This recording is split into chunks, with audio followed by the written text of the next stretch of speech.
عزیزان ملت اسلامیہ، السلام علیکم۔ لمحے فکر میں آپ کا اپنا یوسف بابا۔ آج کا عنوان اعتکاف کے فائدے اور حکمتیں۔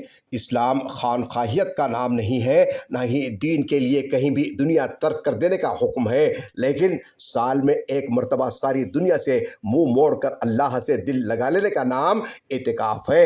عشق و محبت میں بندے پر ایک ایسا وقت بھی آتا ہے کہ وہ اپنا گھر بار چھوڑ کر چند پردوں کے پیچھے اعتکاف دنیا کی تمام چیزوں سے بے خبر ہو کر اپنے محبوب کے ساتھ راز و نیاز میں مشغول ہوتا ہے۔ معتکف صرف اپنے گھر بار ہی نہیں بلکہ اپنے عزا و اقربا، اہل و عیال، رشتہ دار اور تمام دوست و احباب سے رشتہ مختصر کر دیتا ہے۔ شیطان انسان کا کھلا دشمن ہے، لیکن جب انسان خدا کے گھر میں ہے تو گویا مضبوط قلعے میں ہے۔ اب شیطان اس کا کچھ بگاڑ نہ سکے گا۔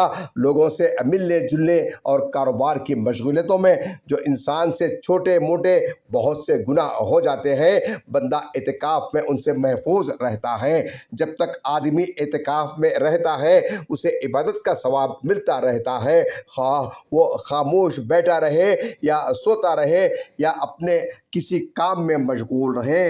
اعتکاف کرنے والے کا ہر منٹ عبادت کے طور پر لکھا جاتا ہے۔ شب قدر حاصل کرنے کا بھی اس سے بہتر کوئی طریقہ نہیں، کیونکہ جب بھی شب قدر آئے معتکف برحال عبادت میں ہوگا۔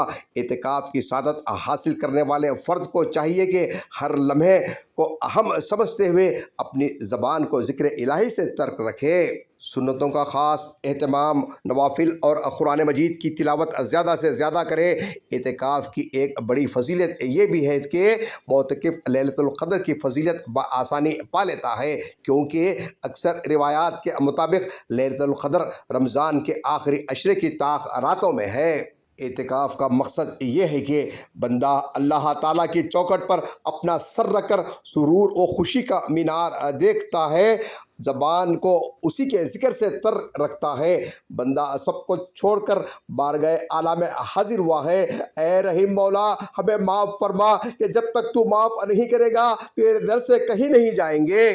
ذمہ دار والدین، سرپرست، مذہبی و سیاسی رہنماؤں سے گزارش ہے کہ آج کی نئی نسل کو اعتکاف، نماز، اشراق، زکوٰۃ و فطرے کے بارے میں تعلیم دے، کیونکہ آج کی یہ نئی نسل ٹیکنالوجی کی وجہ سے دینی معلومات سے پوری طرح دور ہے، اور انہیں دین کی بنیادی تعلیمات سے واقف کروانا بہت ضروری ہے۔ یہ نئی نسل قوم و ملت کا اثاثہ و جاگیر ہے۔ ان کی تعلیم و تربیت اور ان کی حفاظت ہم سب کی ذمہ داری ہے۔ ان کو دین کے بنیادی امور سے واقف کرائیں۔ اے اللہ، ہماری مغفرت فرما اور ہمیں صحیح عبادت کرنے کی توفیق عطا فرما۔ آمین۔